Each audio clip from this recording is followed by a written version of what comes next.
అందరికీ నమస్తే. చాలామంది స్టూడెంట్స్ నాకు నా వీడియోస్లలో కామెంట్స్ పెడుతున్నారు, ఓపెన్ స్కూల్ రిజల్ట్స్ ఎప్పుడు అని చెప్పేసి.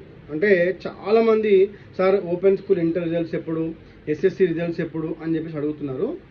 కొంచెం ప్యానిక్ కాకండి, కరెక్షన్స్ ఇంకా అవుతున్నాయి. ఓపెన్ స్కూల్ రిజల్ట్స్ మనకి మ్యాక్స్ టు మ్యాక్స్ మిడ్ జూన్లో, అంటే జూన్ 15th వరకు వచ్చే ఛాన్స్ ఉంటుంది. సో జూన్ 15th వచ్చినా కూడా డిగ్రీ డోస్ అప్లికేషన్ అవుతుందో, డిగ్రీ అప్లికేషన్స్ అవి మీకు ఆగస్ట్ సెప్టెంబర్ దాకా ఉంటాయి. సో చేసుకోవచ్చు. ఇంకొంతమంది సార్ మేము ఒకవేళ ఫెయిల్ అవుతే ఇన్స్టెంట్ ఎగ్జామ్స్ ఉంటాయా అని చెప్పి అడుగుతున్నారు. సో ఇంటర్మీడియట్ కానీ ఎస్ఎస్సి కానీ మీరు ఫెయిల్ అవుతే ఓపెన్ స్కూల్లో ఇన్స్టెంట్ ఎగ్జామ్స్ ఉండవు. ఆ ఎగ్జామ్స్ ఏం చేస్తారంటే మీకు మళ్ళీ అక్టోబర్లో పెడతారు ఎగ్జామ్స్. సో ఒకవేళ మీరు 5 సబ్జెక్టులలో 1-2 సబ్జెక్ట్స్ ఏమైనా ఫెయిల్ అయితే మళ్ళీ మీరు ఎగ్జామ్ ఫీజు కట్టుకొని అక్టోబర్లో సప్లిమెంటరీ ఎగ్జామ్స్లలో మీరు ఈ ఎగ్జామ్స్ రాసి పాస్ కాగలుగుతారు. ఇంకొకటి కొంతమంది అడుగుతారు, సార్ సప్లిమెంటరీ రాస్తే కంపార్ట్మెంటల్ సప్లిమెంటరీ అని చూపిస్తారని అడుగుతారు.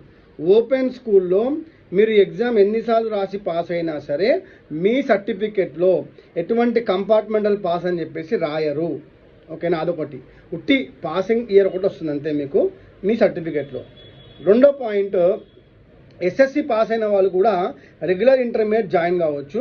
ఒకవేళ మీకు ఎస్ఎస్సిలో ఒకవేళ మీరు ఫెయిల్ అయినాము అనుకుంటే మాత్రం దయచేసి మళ్ళీ చెప్తున్నా అందరికి కూడా, మీరు అక్టోబర్లో మళ్ళీ ఎగ్జామ్స్ ఉంటాయి. ఆ అక్టోబర్ ఎగ్జామ్స్ రాసి ఆ మిగిలిపోయిన 1-2 సబ్జెక్ట్స్ మీరు పాస్ కావాలి. ఎందుకంటే చాలామంది స్టూడెంట్స్ ఏంటంటే వన్ టైం పాస్ కాకపోతే వెంటనే మళ్ళీ అక్టోబర్లో ఎగ్జామ్స్ రాసి వాళ్ళు పాస్ అవుతున్నారు.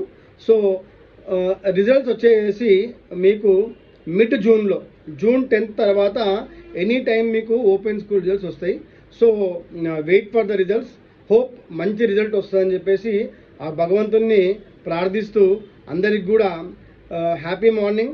అలాగే నా వీడియోస్ చాలామంది చూస్తున్నారు కానీ సబ్స్క్రైబ్ చేసుకుంటలేరు. మీరు సబ్స్క్రైబ్ చేసుకుంటే నాకు ఇంకా చాలా ఎంకరేజింగ్గా ఉంటుంది.